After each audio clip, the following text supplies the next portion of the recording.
guys, it's Comedy Shorts Gamer here. I'm gonna be reacting to some videos that you guys suggested me to react to. So yeah, let's just do it. This is gonna be fun. I don't know what this is, but let's find out. Year of Glad.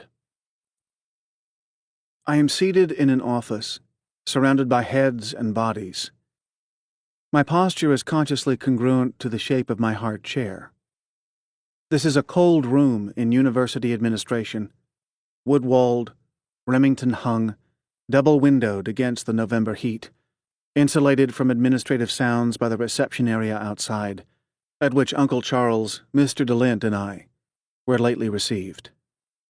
I am in here. 3 faces have resolved into place above summer-weight sport coats and half-Windsors across a polished pine conference table, shiny with the spidered light of an Arizona noon. These are 3 deans of admissions, academic affairs, athletic affairs. I do not know which face belongs to whom.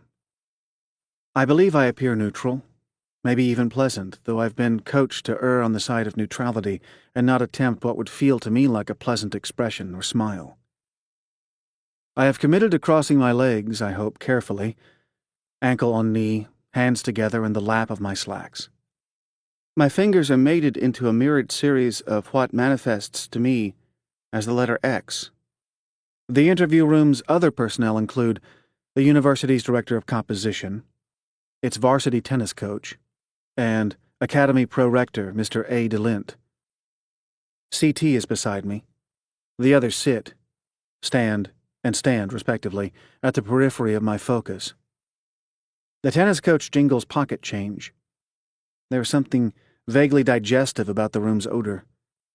The high-traction sole of my complimentary Nike sneaker runs parallel to the wobbling loafer of my mother's half-brother, here in his capacity as headmaster, sitting in the chair to what I hope is my immediate right, also facing deans.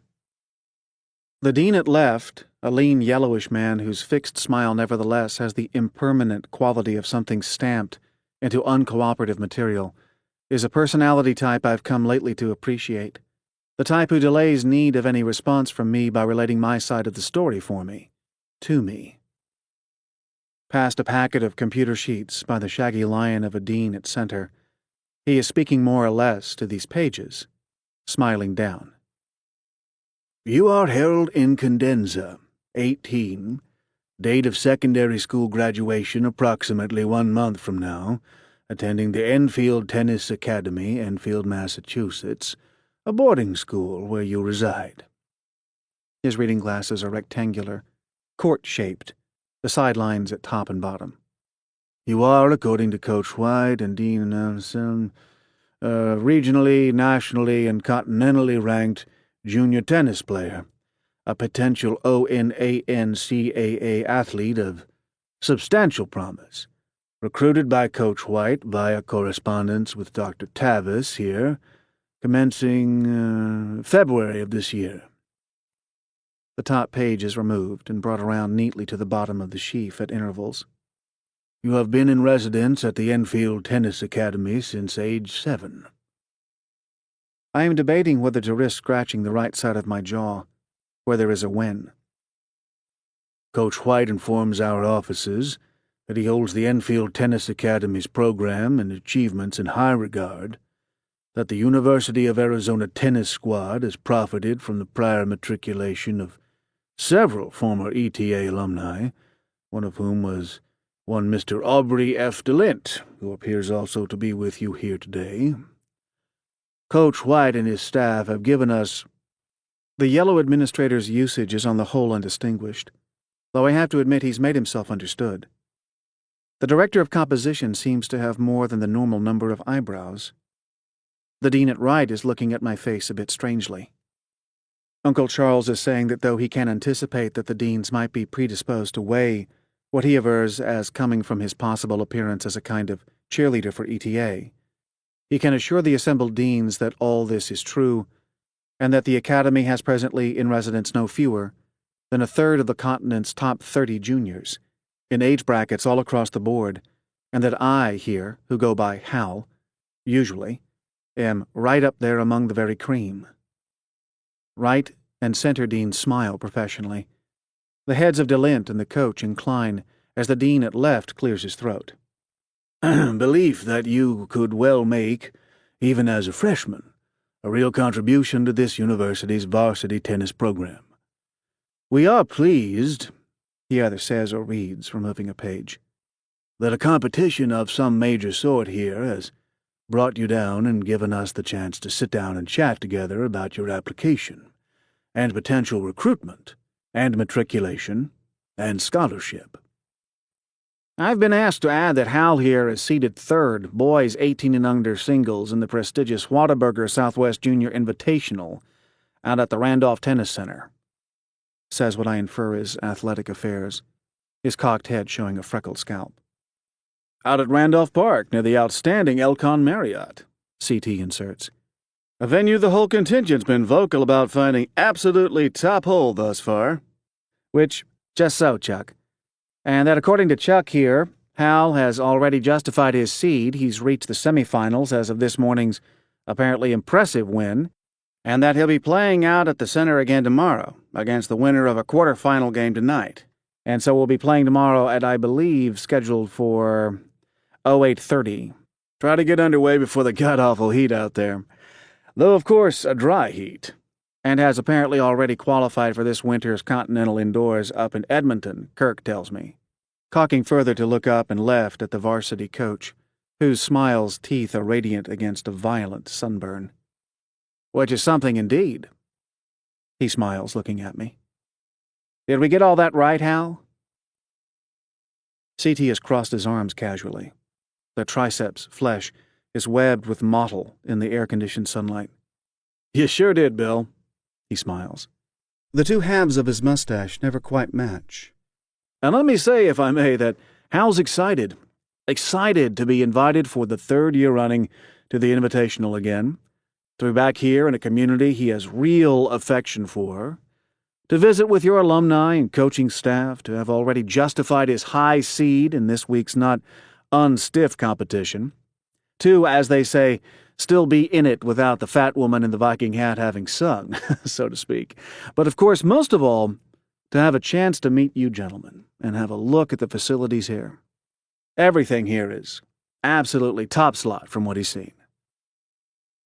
There is a silence. DeLint shifts his back against the room's paneling and recenters his weight.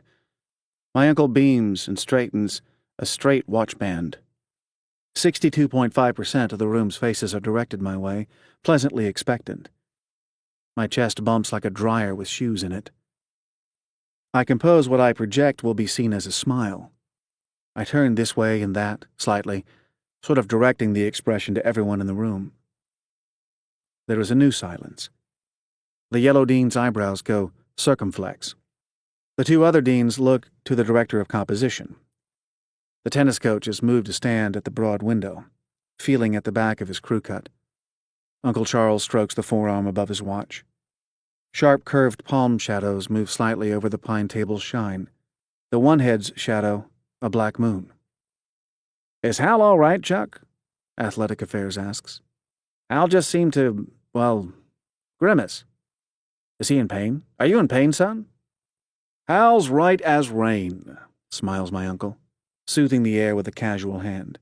Just a bit of a, let's call it maybe a facial tic, slightly, at all the adrenaline of being here on your impressive campus, justifying his seed so far without dropping a set, receiving that official written offer of not only waivers but a living allowance from Coach White here, on Pac-10 letterhead, being ready in all probability to sign a national letter of intent right here and now this very day, he's indicated to me.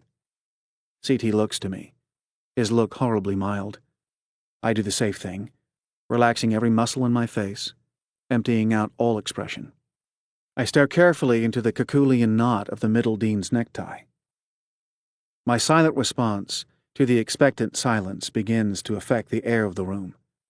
The bits of dust and sport coat lint stirred around by the AC's vents, dancing jaggedly in the slanted plane of window light.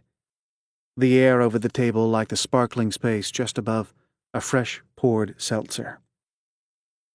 The coach, in a slight accent neither British nor Australian, is telling CT that the whole application interface process, while usually just a pleasant formality, is probably best accentuated by letting the applicant speak up for himself. Right and center deans have inclined together in soft conference, forming a kind of teepee of skin and hair. I presume it's probably facilitate that the tennis coach mistook for accentuate, though accelerate, while clunkier than facilitate, is from a phonetic perspective more sensible. I only just realised how weird this world is. Yeah, please like, subscribe, and peace. I hated school so much. When I picture school, the first thing that comes to my head are teachers. And I hated all the teachers. Who remembers when, let's say you're in class, right? And then someone next to you needs help. So the teacher comes to help them, and then the teacher bends over and sticks her fat ass in your face.